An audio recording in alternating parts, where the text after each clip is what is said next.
Bienvenidos a nuestro podcast La Biblia en un año, episodio 196. Dice así: suaviza tu corazón y endurece tus pies. Una estudiante universitaria de música de 21 años tomó el barco más barato que hacía paradas en un gran número de países y oró para saber dónde debía desembarcar. Finalmente llegó a Hong Kong en 1966, a un lugar llamado la Ciudad Amurallada. Era una zona pequeña, desamentada, poblada y sin ley, que no controlaba ni China ni Hong Kong. Era una variada marginal, altamente habitada por drogadictos, pandillas y prostitutas. Escribió: me encantó aquel lugar oscuro. Odiaba lo que estaba pasando, pero no quería estar en ningún otro lugar. Era casi como si ya pudiera ver otra ciudad en su lugar, y aquella ciudad estaba radiante de luz. Fue mi sueño. No había más llanto, ni muerte, ni dolor. Los enfermos eran sanados, los adictos liberados, los hambrientos satisfechos, los huérfanos encontraban una familia. Había casas para los desamparados y una nueva dignidad para los que habían vivido en la vergüenza. No tenía idea de cómo iba a lograr aquello, pero con un celo visionario me imaginaba presentándole a la ciudad amurallada a la persona que había podido cambiarlo todo: Jesús. Jackie Pullinger había pasado casi medio siglo trabajando con prostitutas, adictos a la heroína y pandilleros. Recuerdo claramente una charla que dio hace algunos años, que comenzó diciendo: Dios quiere que tengamos corazones tiernos y pies duros. El problema con muchos de nosotros es que tenemos corazones duros y pies tiernos. Jackie es un brillante ejemplo de esto, al vivir sin comida, sin dormir y sin comodidades solo por servir a los demás. Dios quiere que tengamos corazones tiernos, corazones llenos de amor y de compasión, pero si estamos destinados a marcar o hacer alguna diferencia para el mundo, habremos de tener pies duros mientras viajamos por caminos difíciles y enfrentamos desafíos. Ahora vamos a leer Proverbios 17 del 5 al 14. Dice así: los que se burlan del pobre insultan a su creador. Los que se alegran de la desgracia de otros serán castigados. Y recuerda que lo estamos leyendo en la NTV. Los nietos son la corona de gloria de los ancianos. Los padres son el orgullo de sus hijos. Las palabras elocuentes no son apropiadas para el necio, mucho menos las mentiras para el gobernante. El soborno es como tener un amuleto de la suerte. El que lo da prospera. Cuando se perdona una falta, el amor florece, pero mantenerla presente separa a los amigos íntimos. Es más efectivo un solo regaño al que tiene entendimiento que 100 latigazos en la espalda del necio. Los malvados están ansiosos por rebelarse, pero serán severamente castigados. Es menos peligroso toparse con una osa a la que le han robado sus crías que enfrentar a un necio en plena necedad. Si pagas mal por bien, el mal nunca se irá de tu casa. Comenzar una pelea es como abrir las compuertas de una represa, así que detente antes de que estalle la disputa. Primer punto: amor por los demás. Si tienes un corazón que ha sido reblandecido por Dios, inevitablemente sentirás amor por los demás. Nuestro objetivo debe ser vivir una vida que cultive el amor. Primero, amor por los pobres. Tu actitud hacia los pobres refleja tu actitud hacia Dios. El que se burla del pobre ofende a su creador. Como pueblo de Dios estamos llamados a la amistad con los pobres y al servicio de los pobres. Segundo, amor por tu familia.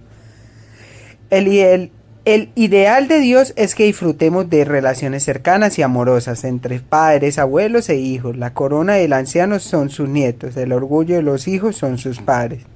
Tercer punto, amor por tus amigos. El amor entre amigos cercanos es extremadamente valiosa. Cuida tus amistades. Esto conlleva a no ofenderse con facilidad ni guardar rencor. El que perdona la ofensa cultiva el amor. El que insiste en la ofensa divide a los amigos. Cuarto punto, amor hacia los que te critican. Jesús nos dijo: ama a tus enemigos, que está en Mateo 5:44. Un corazón suave está dispuesto a recibir críticas, ya sea de un amigo o incluso de un enemigo. Cala más un regaño en el hombre prudente que 100 latigazos en el obstinado, que está en Proverbios 17:10. Haz todo lo posible para evitar discusiones. Río desbordado es el pleito que se inicia. Vale más retirarse que complicarse en él. Ahora vamos a hacer una pequeña oración. Señor, ayúdame a ganar de esta forma. Ayúdame a cuidar mis relaciones familiares, las relaciones con mis amigos y con quienes me critican. Ayúdame a amar a los pobres y hacer o marcar una verdadera diferencia en sus vidas. Ahora vamos a leer Romanos 2:17. Dice así, Romanos 17, perdón. Los que se burlan de... Ahora vamos a leer Romanos 2 del 17 al 29. Dice así, los judíos y la ley. Tú que te llamas judío, confías en la ley de Dios y te jactas de tu relación especial con Él. Tú sabes lo que a Él le agrada. Sabes bien qué es lo correcto, porque se te ha enseñado su ley. Estás convencido de que eres guía para los ciegos y luz para los que andan perdidos en la oscuridad. Piensas que puedes instruir al ignorante y enseñar a los niños los caminos de Dios. Pues estás seguro de que la ley de Dios te da pleno conocimiento y toda la verdad. Ahora bien, si tú enseñas a otros, ¿por qué no te enseñas a ti mismo?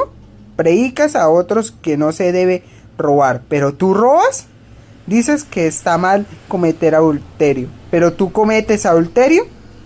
Condenas la idolatría, pero tú usas objetos robados de los templos paganos. Te sientes muy orgulloso de conocer la ley, pero deshonras a Dios al quebrantarla. No es extraño que las escrituras digan, los gentiles blasfeman el nombre de Dios por causa de ustedes. La ceremonia judía de la circuncisión solo tiene valor si obedeces la ley de Dios. Pero si no obedeces la ley de Dios, no estás en mejor condición que un gentil incircunciso. Y si los gentiles obedecen la ley de Dios, ¿acaso Él no los considerará su propio pueblo? De hecho, los gentiles incircuncisos que cumplen la ley de Dios los condenarán a ustedes, judíos, que están circuncidados y tienen la ley de Dios, pero no la obedecen. Pues no se es un verdadero judío solo por haber nacido de padres judíos, ni por haber pasado por la ceremonia de la circuncisión. No, un verdadero judío es aquel que tiene el corazón recto a los ojos de Dios. La verdadera circuncisión no consiste meradamente en obedecer la letra de la ley, sino que es un cambio en el corazón producido por el Espíritu, y una persona con un corazón transformado busca la aprobación de Dios, no la de la gente. Vamos a leer Romanos 3 del 1 al 8. Dios permanece fiel. Entonces, ¿cuál es la ventaja de ser judío?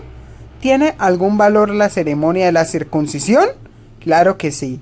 Tiene muchos beneficios. En primer lugar, a los judíos se les confió toda la revelación de Dios. Es cierto que algunos de ellos fueron infieles, pero ¿acaso eso significa que porque ellos fueron infieles Dios también será infiel? Por supuesto que no. Aun cuando todos los demás sean mentirosos, Dios es veraz, como dicen las escrituras acerca de Él. Quedará demostrado que tienes razón en lo que dices, y ganarás tu caso en los tribunales. Sin embargo, algunos podrían decir, nuestro pecado cumple un buen propósito porque muestra a otro lo justo que es Dios. ¿No es injusto entonces que Dios nos castigue? Este no es más que un punto de vista humano. De ninguna manera. Si Dios no fuera completamente justo, ¿cómo tendría autoridad para juzgar al mundo? Sin embargo, alguien podría seguir argumentando, porque Dios me juzga como pecador si mi mentira realza su veracidad y le da más gloria a Él. ¿A Él? Algunos incluso nos difaman asegurando que nosotros decimos, cuando más pecamos, mejor. Lo que dicen tales cosas merecen ser condenados. Segundo punto, amor por Dios. No importa lo que esté sucediendo en nuestro exterior, si no tenemos un corazón tierno. Aquí Pablo examina la importancia del corazón. Explica que se busca que los judíos, el pueblo elegido de Dios, caminaran en una relación con Dios. Es por ello que se les dio la ley. Ellos conocían la voluntad de Dios. Estaban destinados a ser guía de los ciegos y la luz de los que están en la oscuridad, instructor de los ignorantes, maestro de los sencillos. La circuncisión física era el signo externo y visible, destinada a reflejar la actitud interior e invisible del corazón. Pablo argumenta que lamentablemente ellos, como todos nosotros, han fallado en guardar la ley de Dios. Pablo entonces se enfoca en lo que realmente importa. El verdadero judío lo es interiormente y la circuncisión es la del corazón, la que realiza el Espíritu Santo, no el mandamiento escrito. Aquello que le importa a Dios es el corazón. Toda persona que tiene al Espíritu Santo viviendo en su corazón recibe la misma herencia que los judíos. En el Antiguo Testamento esto incluye a todo verdadero cristiano. ¿Significa esto que no hay valor en aquello que los judíos habían recibido? No, afirma que hay grandes ventajas en ser judío. Por ejemplo, a los judíos se les confiaron las palabras mismas de Dios. ¡Qué privilegio tan asombroso! Sin embargo, ahora no solo tiene las palabras de Dios en las Escrituras como ellos las tenían, sino que también tiene las palabras de Jesús y de todo el resto del Nuevo Testamento. Tienes una ventaja aún mayor. Más adelante en Romanos, Pablo explicará esto detalladamente, que está en Romanos 9:11. Mientras tanto, hace una discreción para lidiar con una discusión que sus oponentes han planteado contra él, subrayando de nuevo la fidelidad de Dios. Aun cuando somos infieles, Dios permanece fiel a nosotros. Sería absurdo aprovechar esto haciendo el mal. Más bien, la fidelidad de Dios nos anima a ser fieles a Él. Ahora vamos a hacer una pequeña oración. Señor, llena mi corazón hoy con tu espíritu, con tu amor y compasión por cada persona que me encuentre. Gracias por habernos confiado las mismas palabras de Dios. Ayúdame a serte fiel hoy. Ahora vamos a leer Amós 1, todo Amós 1. Este mensaje fue dado a Amós, un pastor de ovejas de la ciudad de Tecoa, en Judá. Él recibió el mensaje por medio de visiones, 2 años antes del terremoto, cuando Uzías era rey de Judá y Jeroboam II, hijo de Joás, era rey de Israel. Esto es lo que vio y oyó. La voz del Señor rugirá desde el monte de Sión, su voz tronará desde Jerusalén. Los buenos pastizales de los pastores se secarán, y la hierba del monte Carmelo se marchitará y morirá. Juicio contra las naciones vecinas. Esto es lo que dice el Señor. Los habitantes de Damasco han pecado una y otra vez, y no permitiré que queden sin castigo. Azotaron a mi gente en Galaad, como se separa el grano con trillos de hierro. Por lo tanto haré caer fuego sobre el palacio del rey Hazael, y la fortaleza del rey Ben-Hadad serán destruidas. Derribaré las puertas de Damasco, y masacraré a los habitantes en el valle de Abén. Destruiré al gobernante de Bet-Edén, y los habitantes de Harán serán llevados cautivos a Kir, dice el Señor. Esto es lo que dice el Señor. Los habitantes de Gaza han pecado una y otra vez, y no permitiré que quede sin castigo. Enviaron a pueblos enteros al destierro, y los vendieron como esclavos a Edom. Por lo tanto, haré caer fuego sobre los muros de Gaza, y todas sus fortalezas serán destruidas. Masacraré a los habitantes de Asdod, y destruiré al rey Ascalón. Después me volveré para atacar a Ecrón, y los pocos filisteos que queden morirán, dice el Señor soberano. Esto es lo que dice el Señor. Los habitantes de Tiro han pecado una y otra vez, y no permitiré que quede sin castigo. Rompieron su pacto de hermandad con Israel, al vender aldeas enteras como esclavas a Edom. Por lo tanto haré caer fuego sobre los muros de Tiro, y todas sus fortalezas serán destruidas. Esto lo dice el Señor. Esto es lo que dice el Señor. Los habitantes de Edom han pecado una y otra vez, y no permitiré que queden sin castigo.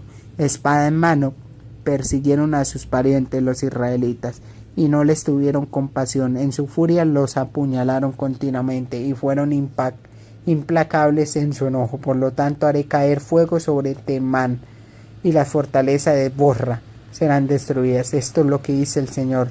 Los habitantes de Amón han pecado una y otra vez, y no permitiré que queden sin castigo.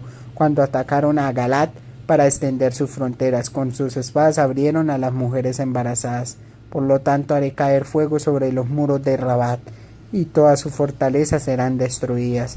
La batalla vendrá sobre ellos con gritos, como un torbellino en una tormenta impetuosa, y sus reyes y sus príncipes irán juntos al destierro, dice el Señor.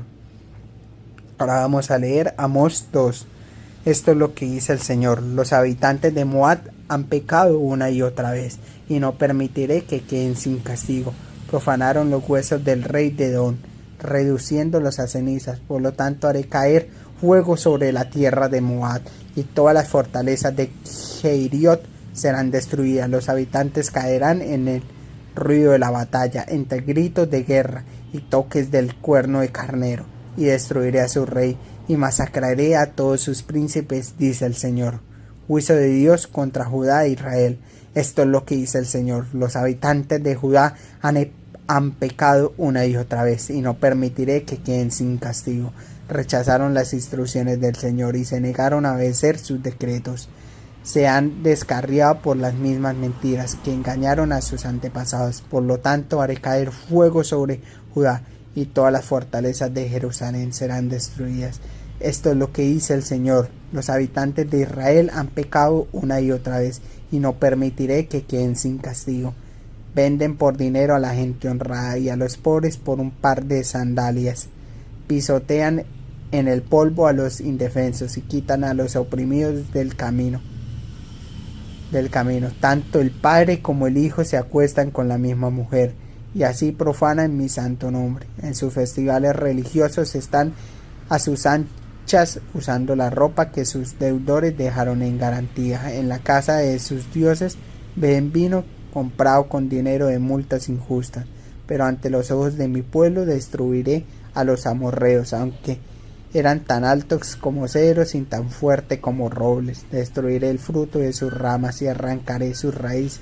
Fui yo quien los rescató a ustedes de Egipto, y los guió por el desierto durante 40 años, para que pudieran poseer la tierra de los amorreos. Elegí a algunos de sus hijos para ser profetas y a otros para ser nazarenos. Pero ¿pueden negar esto, Israel, pueblo mío? ¿Acaso pueden negar esto, Israel, pueblo mío? Pregunta el Señor. Pero ustedes hicieron que los nazareos pecaran, forzándolos a beber vino, y les ordenaron a los profetas: cállense. Por lo tanto haré que giman como una carreta cargada con gavillas de grano. Sus corredores más veloces no podrán escapar. El más fuerte entre ustedes se volverá débil.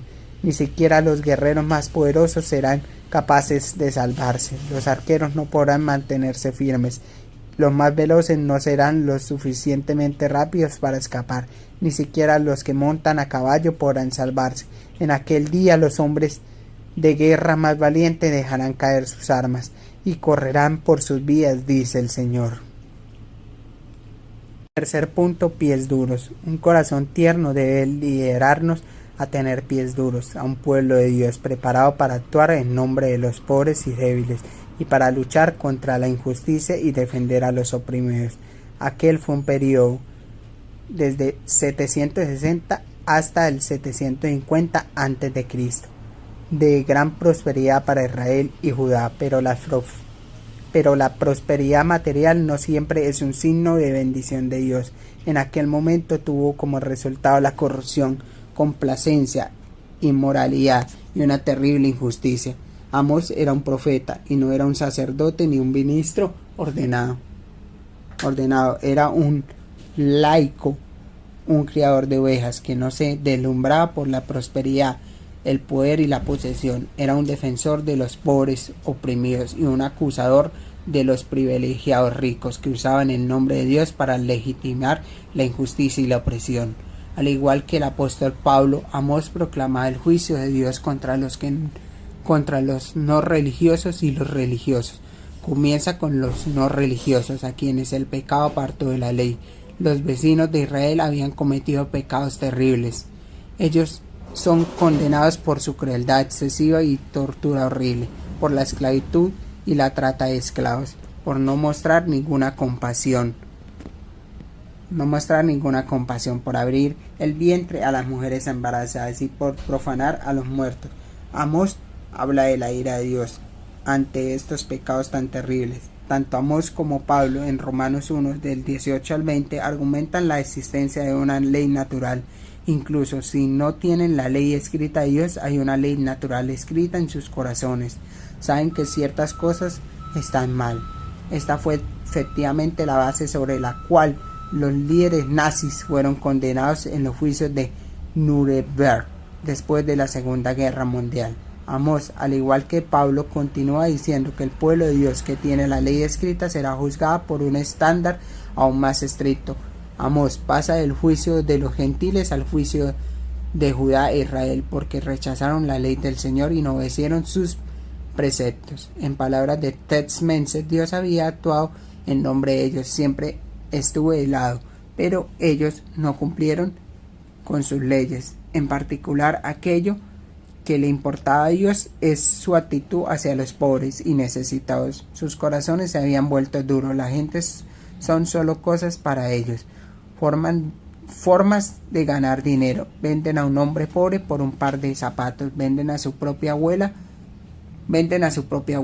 Pisotearon a los desamparados en la tierra. Empujaron al desdichado a la zanja. También son culpables de esclavitud y pecado sexual. Mientras todo esto está sucediendo, en sus festivales religiosos están a sus anchas usando la ropa que sus deudores dejaron en garantía. En la casa de sus dioses beben vino comprado con dinero de multas injustas. Los pecados del pueblo de Dios son tan horribles como los de los impíos. Sin embargo, el juicio contra ellos es igual de duro, porque Dios los ha bendecido abundantemente. No debemos alejarnos, porque nuestros pecados sean menores que los de los otros. Nuestros pecados pueden ser menos evidentes, pero pueden ser más grandes ante los ojos de Dios. Gracias a Dios por el perdón y la gracia que recibimos a través de Jesús. Ahora vamos a hacer una pequeña oración. Señor, darnos corazón tiernos para tener compasión y amor por los asuntos relacionados con la pobreza extrema e injusticia en nuestro mundo, y darnos pies duros y el coraje para ir y hacer algo al respecto. Pipañae, Proverbios 17:6. El orgullo de los hijos son sus padres, solo podemos esperar.